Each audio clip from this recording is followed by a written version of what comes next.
Hola, qué bueno de nuevo estar juntos, disfrutar de este día y también poder acercarnos a la palabra, a la escritura, para extraer los consejos sabios que tiene para nuestras vidas.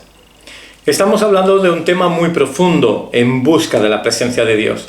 Y la presencia de Dios siempre es útil. Cualquier circunstancia que nosotros podamos estar viviendo es importante. En momentos de bonanza, en momentos de crisis, en momentos de dificultad, en momentos de duda, la presencia de Dios es lo mejor que podemos buscar.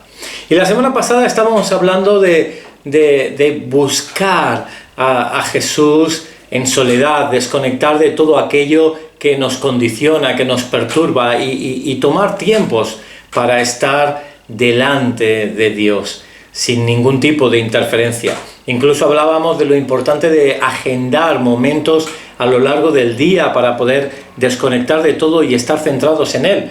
O incluso también podemos hablar de a lo largo de la semana elegir un día para poder tener una observancia mayor de quién es Él. Quizás el domingo, porque normalmente no hay tanta actividad laboral, o quizás el sábado, o quizás otro día de la semana que te puedas enfocar en descubrir las maravillas de Él.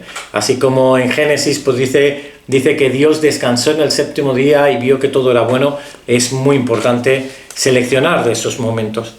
Y quería en esta mañana llevarte a un pasaje. Quería hablar también de esos encuentros de Jesús que tiene en soledad con el Padre. En esta ocasión es un poco diferente porque curiosamente llama a 3 amigos a que le acompañen.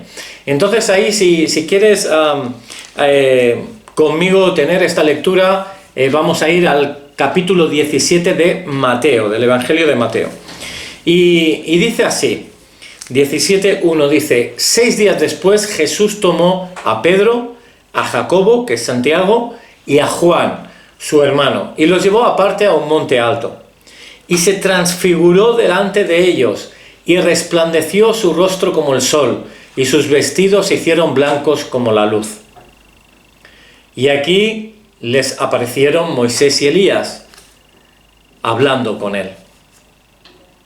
Entonces Pedro dijo a Jesús: Señor, bueno es para nosotros que estemos aquí. Si quieres, hagamos aquí 3 enramadas, una para ti, otra para Moisés y otra para Elías.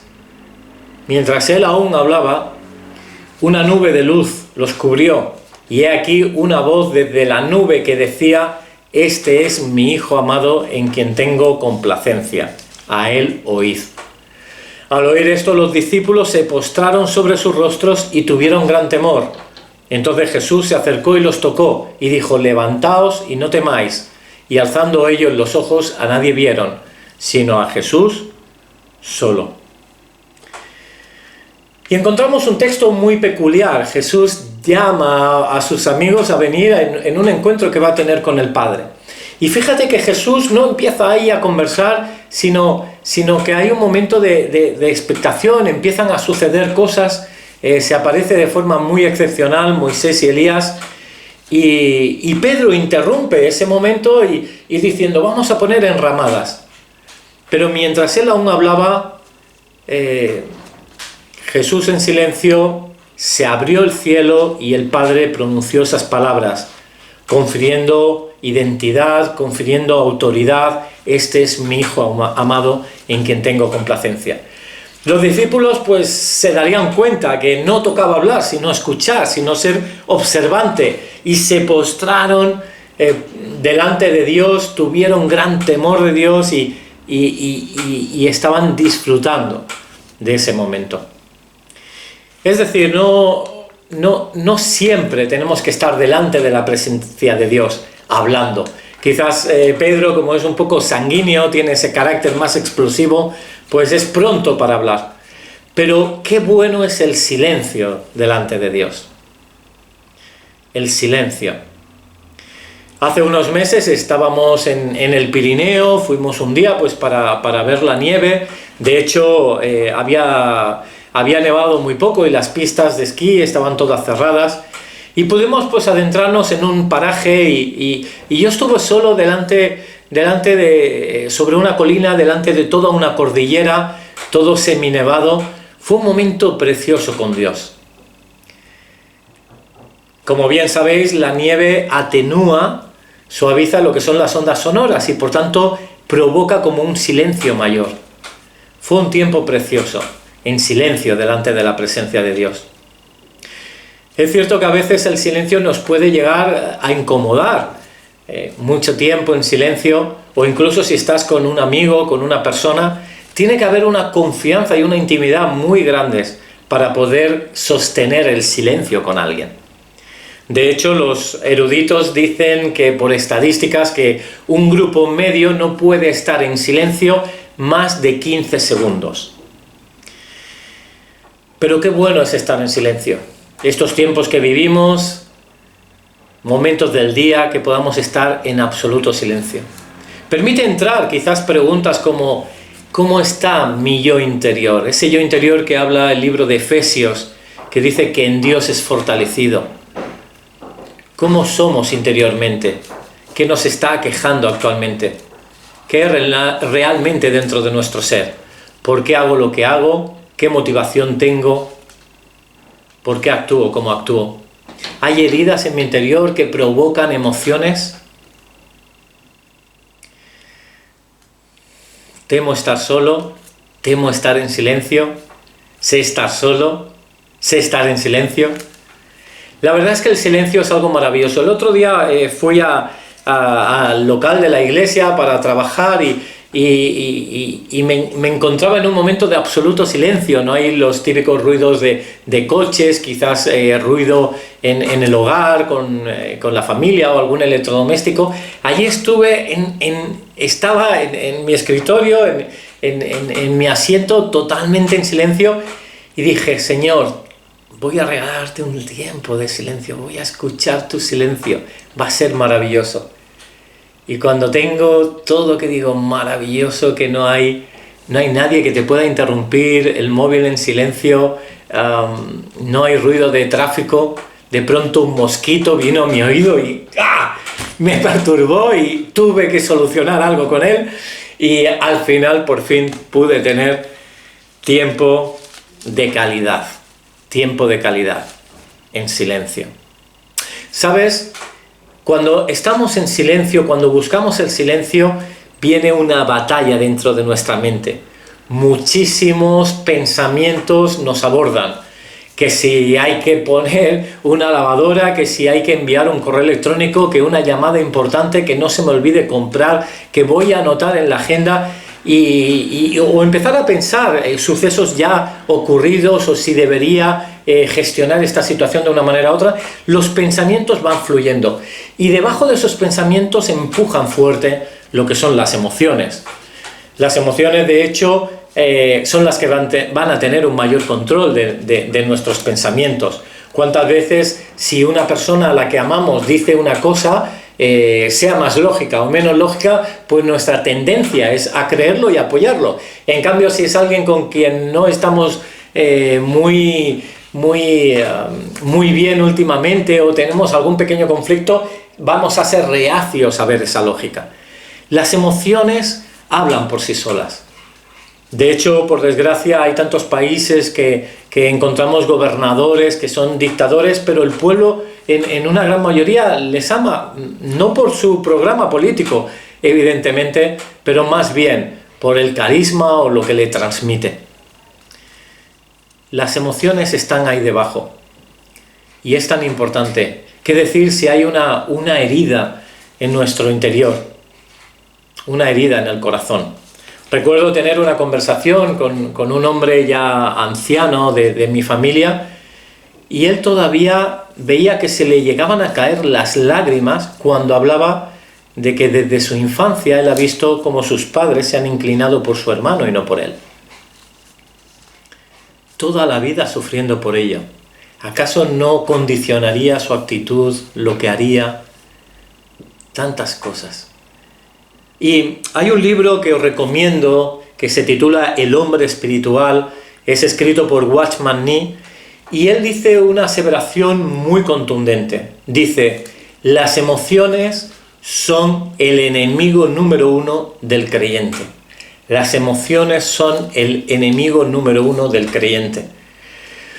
Y el que vive por sus emociones, vive sin principios, pero es tan fácil estar revuelto de esas emociones. Cuando nosotros nos ponemos delante de Dios, vienen pensamientos, vienen sentimientos, casi estamos hablando en nuestro interior continuamente, o derramamos nuestro corazón delante de Dios y hablamos de otras personas. Y eso no es un tiempo de calidad. El otro día hablábamos de cómo tenemos la montaña del hacer, cómo a veces ponemos nuestra confianza en lo que hacemos. Hablábamos de la montaña del tener, cómo ponemos la confianza en de todo lo que hemos adquirido.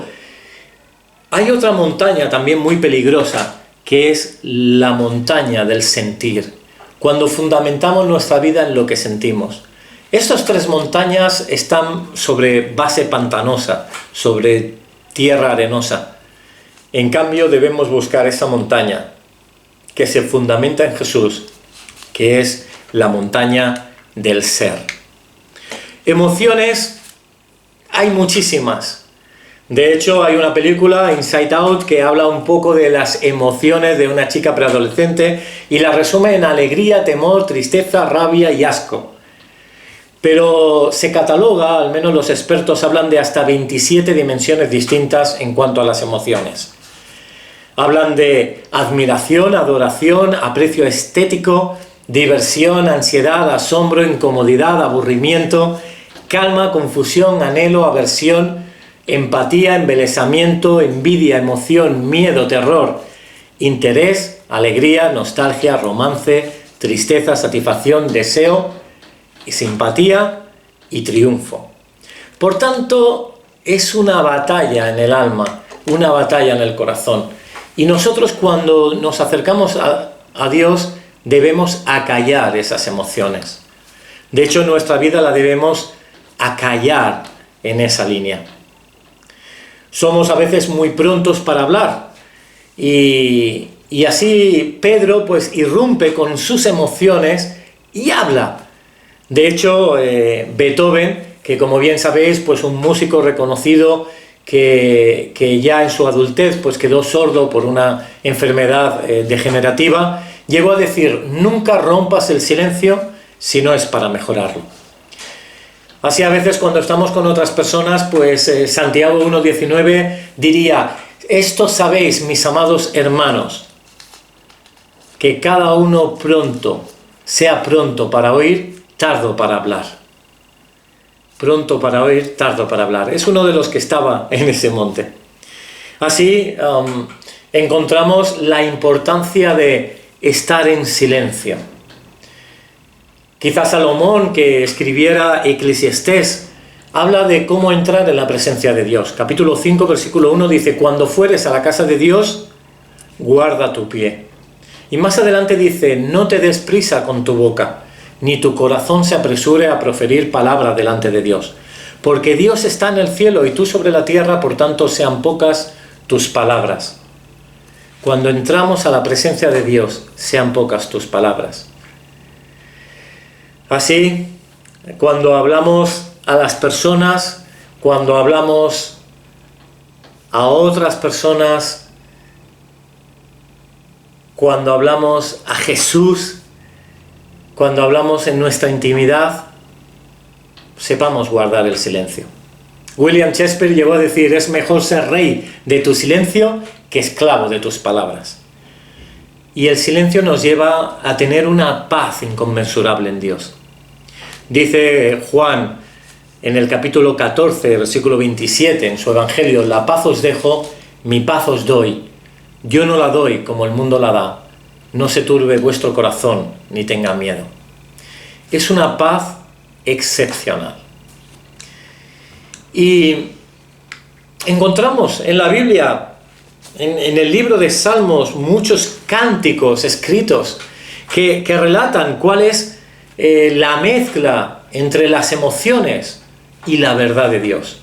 Porque esto es lo que vamos a encontrar en nuestro interior, que las emociones van a querer tomar el control, pero Dios nos llama a que la verdad de Dios, sea la que tome el dominio de esa situación. De hecho, muchos salmistas pues reconocen esto. Y por ejemplo, el Salmo de los hijos de Coré, el Salmo 46, llega a decir: estad quietos y conoced que yo soy Dios. Cuando nosotros callamos, estamos en silencio, aceptamos nuestros límites, nuestras limitaciones, sabemos que es Él el que lo controla, que no por nuestros pensamientos, nuestra lógica, vamos a mejorar necesariamente las cosas. Espera en Dios. El mismo David, el rey, el pastor, el siervo de Dios, el hombre conforme al corazón de Dios, llegó a escribir, un hombre perseguido por Saúl y por ejércitos, para darle muerte incluso. Él llegó a decir, en el Salmo 37 podemos leer: guarda silencio ante el Señor y espera en Él. Salmo 42 de los hijos de Coré llega a decir: ¿por qué te abates, alma mía, y por qué te turbas dentro de mí?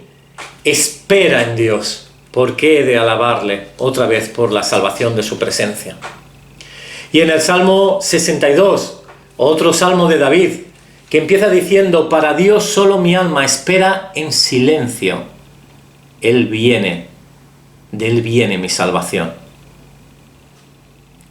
Más adelante dice: mi alma espera solo en Dios, y entrégate silenciosamente a Él, porque mi esperanza y expectativa son de Él. Él solo es mi roca y mi salvación.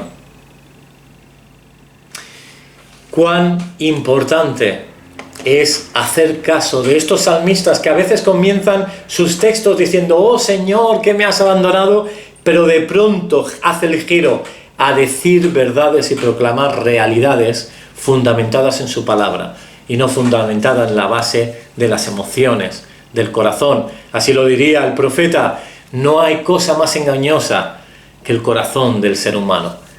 En cambio, la palabra de Dios es el verdadero fundamento. Sofonía, otro profeta, llegará a decir: calla en la presencia del Señor, porque el día del Señor está cercano. Así necesitamos esa salvación de pensamientos y de sentimientos. Cuando nosotros nos acercamos a Dios, encontramos esa invitación a callar nuestra lógica, a callar nuestro sentir. ¿Sabes? Muchas veces llegamos ante la presencia de Dios pensando en otras personas, pensando en el daño que hemos sufrido, pensando en lo que han comentado, pensando en cómo gestionar tal situación, pensando en cómo reconocer a tal persona, en cómo gestionar, en quizás pues pensar también porque alguien está en peligro o alguien está en viaje o alguien... ¿Sabes? Y es muy bonito pensar en otras personas, pero tenemos que tener cuidado de no robar nuestro corazón a quien le pertenece. Y nuestro corazón le pertenece a Dios. Y nuestro corazón debe ser un altar, no para otras personas, sino para Dios. No sé si te pones delante de Dios y hablas en cuántos momentos vienen pensamientos de personas a tu mente o durante el día. Quizás estamos haciendo idolatría. Quizás estamos teniendo de alguna manera otros dioses, alguien a los cuales tememos o queremos agradar o queremos sentir consuelo de parte de ellos, pero Dios tiene todo ello en mayor profundidad. De hecho, en una ocasión un maestro de la ley fue para probar a Jesús diciéndole: Maestro, ¿cuál es el gran mandamiento de la ley? A lo que le respondió Jesús: ama al Señor tu Dios con todo tu corazón, con todo tu ser y con toda tu mente. Esta es la Shema, es el texto que Dios daría al pueblo judío para que lo tuvieran presente, incluso lo pronunciaran diariamente, diciendo: tu mente me pertenece a mí, tu corazón me pertenece a mí, todo tu ser me pertenece a mí. Al Señor tu Dios amarás con todo tu corazón, con todo tu ser y con toda tu mente. Y luego viene Cuando somos impactados por Dios, viene el dar a otras personas. Así continúa diciendo, este es el primero y el más importante de los mandamientos. El segundo se parece a este, ama a tu prójimo como a ti mismo. Debemos dar paso a la verdad de Dios. Que la verdad de Dios tenga el fundamento en nuestras vidas. Que la verdad de Dios tome el lugar. ¿Cuál es la verdad de Dios? La verdad de Dios es que Dios te ama. Jesús, siendo Dios, ha muerto por ti.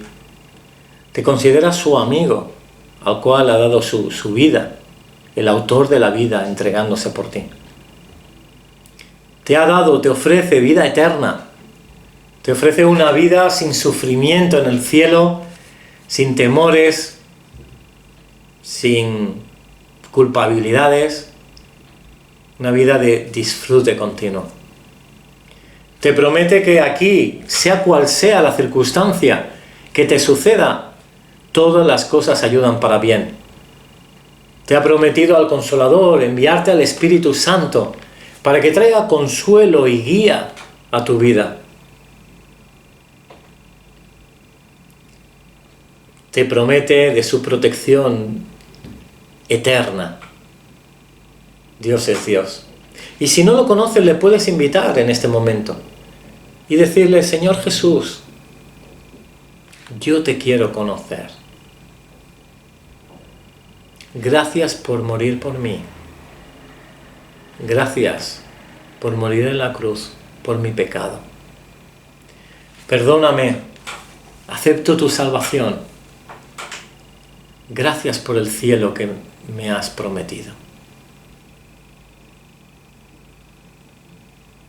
Si haces esa oración de todo corazón, comienza una nueva criatura en ti.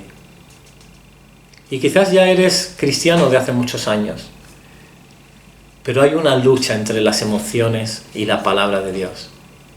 Dale cabida a la palabra, porque es el fundamento seguro. La cruz es el lugar por el cual tenemos que enfocarnos y pasar reconociendo que Él lo dio todo en aquel lugar. Él ha muerto por nosotros. Él es Dios. Qué bueno es el silencio con Él. Qué bueno es reconocerle. Qué bueno es entrar a su presencia y disfrutarle y escucharle. Mira a Pedro, Santiago, Juan, cómo al final acabaron postrados cuando incluso tenían hasta ideas de qué hacer. Porque el Dios de lo alto siempre tiene algo que decir que nos sorprende. Te invito a tener en cuenta 3 consejos que te quería dar. En primer lugar, de esos espacios que agendas con Dios, toma tiempos para estar en absoluto silencio delante de Dios. Es decir, ponte delante de Él sin ninguna expectativa de esperar ni siquiera que Dios te hable. Decir, Señor, te entrego mi tiempo a ti. Espero en ti. Y si vienen pensamientos a tu mente o algún sentir, piensa y pronuncia quizás la palabra Jesús o Señor o Mesías, la que Padre, la que a ti te inspire de una forma especial. Y en el momento que digas esa palabra, digas Jesús, se va a desvanecer todo pensamiento alrededor y vas a enfocarte en pensar en Él. Y tómate quizás 2 minutos, quizás 5, quizás 10, quizás 20. Quizás es un ejercicio que con el tiempo pues verás que vas a conseguir mayor y mayor silencio. Es tu caja, tu espacio del silencio. Pero es tu entrega en holocausto, en entrega, en amor, en sacrificio. Es la entrega y la muestra de amor a tu amigo Jesús. Decir, Señor, te entrego mi tiempo. Y quizás en ese tiempo ni siquiera Dios te dice algo. Igual te lanza una palabra, igual no dice nada. Porque Dios quiere mantener ese silencio precioso entre vosotros. Sin duda Dios ministra, Dios enseña, Dios alivia el alma. Pero qué bueno es que tengamos tiempos a solas con Dios. Esas oraciones centrantes, esas oraciones que están enfocadas en Él. Hay un segundo aspecto que te quería invitar, es a leer la palabra todo lo que puedas. Porque el carácter de Dios se muestra en la palabra. De hecho, a veces hasta nuestras emociones, con lo engañosas que son, pueden entender que tenemos un sentir de parte de Dios o no, quizás, o una intención de hacer algo, pero en verdad es fruto de... Y sabes, la Biblia es la palabra profética más segura. Conócela, léela, empápate, porque hay vida y vida eterna. Porque en ella, en escudriñar la Escritura, nosotros vemos que tenemos vida en abundancia en Él. Busca a Dios en la Escritura. Y en tercer lugar te iba a invitar, pues no sé si tienes un diario o una forma de escribir, quizás con el ordenador o en una libreta. Es muy bueno que escribamos también nuestras oraciones. Ahí te darás cuenta si están fundamentadas en mentiras o en emociones o en cosas perdurables, como la palabra de Dios. Dios es un Dios real, es un Dios perfecto. Y su verdad tiene que hacerse el máximo lugar, el máximo espacio en nuestra mente, en nuestro corazón y en todo nuestro ser. Así sin más, vamos a finalizar con un momento de silencio. ¿Quieres acompañarme en esto? Vamos a estar un momento de silencio delante de Dios.